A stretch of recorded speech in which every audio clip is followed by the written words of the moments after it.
Helen Keller, the here who could not see, hear or speak.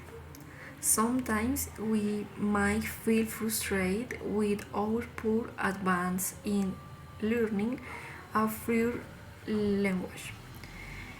Nevertheless, with the next story, we shall find a dogged example of persistence and overcoming in a particular situation.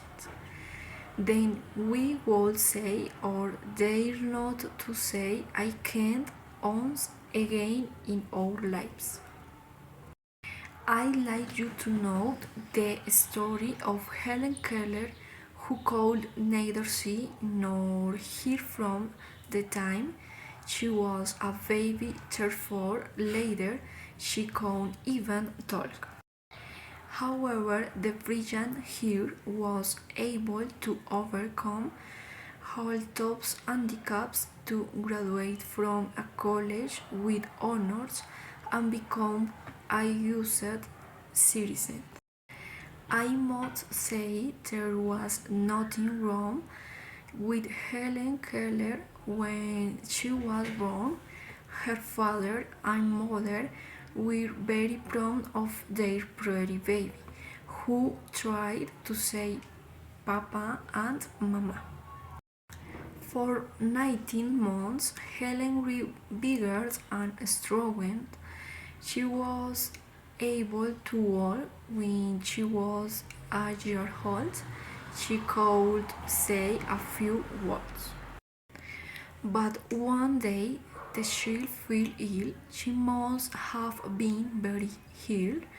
For days she was laid up with a high fever, and soon the parents learned that their darling would never be able to see and hear once more in her life. The little child was now doomed to a life of silence and darkness. She could no, she could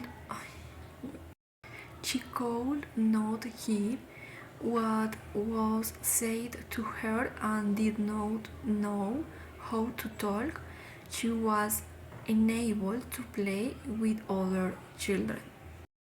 When Helen was 6 years old, her parents took her to Baltimore and then to Washington to famous doctors to find out if they could do something to make her hear and see again, but the doctors could do nothing. The child was obviously deaf. Dr. Bill said the Keller should address the Perkins Institution for the Blind in Boston and ask if they could send someone to help the child.